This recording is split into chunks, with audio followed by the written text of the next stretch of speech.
Hello everyone, आज हमारे साथ ए के पांडे सर हैं। सर KKC स्कूल के प्रिंसिपल हैं। सर, आपका SMS आगमन के लिए बहुत बहुत धन्यवाद। Thank you. सर, हम ये जानना चाहेंगे कि आप किस प्रकार से अपने स्टूडेंट्स की मदद कर सकते हैं उनको स्ट्रेस और एंजाइटी जैसी सिचुएशन को डील करने में। देखिए, आज के जो एक्चुअली जो वक्त है, इस समय बड़ा एक तो AI का वक्त भी आ गया, बहुत एडवांसमेंट हो रहा है टेक्नोलॉजी वगैरह में। तो इन सब चीज़ों को हम अपने बच्चों को अगर कॉलेज में इससे सब जो है जानकारी दी जाए तो आने वाले टाइम में बहुत ज़्यादा स्ट्रगल है जॉब के लिए। तो आज के जॉब के लिए जो है बच्चे को तैयार होना ज़रूरी है और कॉम्पिटिटिव पीरियड है, तो इसलिए उनको पूरी जागरूकता की ज़रूरत है। कहाँ पर क्या हो रहा है ये सब जानकारी देने के लिए हमारे टीचर्स, हम सबको जो है बहुत ज़्यादा ध्यान देना होगा इसको। सर, हम लोग एज ए टीचर किस प्रकार से पहचान सकते हैं कि कोई बच्चा जो है वो इस तरीके की चीज़ों से उलझा हुआ है, और इस तरीके से जब हम जान पाएंगे तभी हम उसकी मदद कर पाएंगे। बिल्कुल सही आप कर रहे हैं। बचना होता ये है कि बहुत से बच्चे जो है बहुत रेगुलर होते हैं कॉलेज में, क्योंकि उनका इंटरेस्ट पढ़ने का और चीज़ें सीखने का होता है। तो इससे जानकारी हमको ये मिल जाती है कि ये बच्चा वास्तव में कुछ करेगा भविष्य में।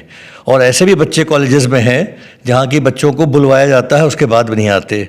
तो इसलिए उन बच्चों को किसी भी तरीके से ऐसा कुछ सरकार की तरफ से कुछ ऐसा हो प्रबंध कि फोर्स करके उनको भेजा जाए कॉलेज में, और कॉलेज जब जाएंगे तो कल को वो तैयार हो पाएंगे सबके साथ साथ।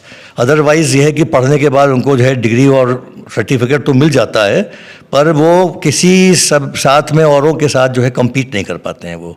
तो इसलिए बहुत ज़रूरत है कि बच्चों को परखना चाहिए। अगर पहली बात तो उनकी रेगुलरिटी होनी चाहिए और उनका इंटरेस्ट पढ़ाई में ये दिखाई पड़ता है अगर टीचर्स को, तो हम लोग इस प्रकार से जान जाते हैं कि ये बच्चा आने वाले वक्त में कुछ कर सकता है। सर, सोसाइटी के मन में फैली हुई भ्रांतियां, जो स्टिग्मा है मेंटल हेल्थ को लेकर, उसको लेकर प्रिंसिपल कॉन्क्लेव, इस तरह के ऑर्गेनाइजेशन, SMS जैसी संस्थाएं किस तरीके से इस चीज़ को लोगों के मन से दूर करने का कार्य कर सकती हैं? अब देखिए, आज जैसे आपके यहाँ प्रोग्राम में मैंने सुना, बहुत अच्छे जो है आपके गेस्ट लोगों ने जो है कई बातें अच्छी बताई, उसको हम सब प्रिंसिपल्स लोगों ने सुना है।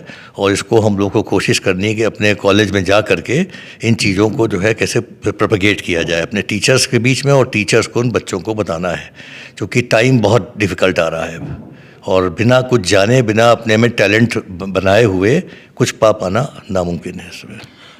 सर, SMS आने के लिए बहुत बहुत धन्यवाद। हम चाहेंगे कि आप अगले वर्ष भी हमारे साथ जुड़ें। मैं पिछले कई वर्षों से आपके यहाँ लगातार आ रहा हूँ। बहुत बहुत धन्यवाद। धन्यवाद सर।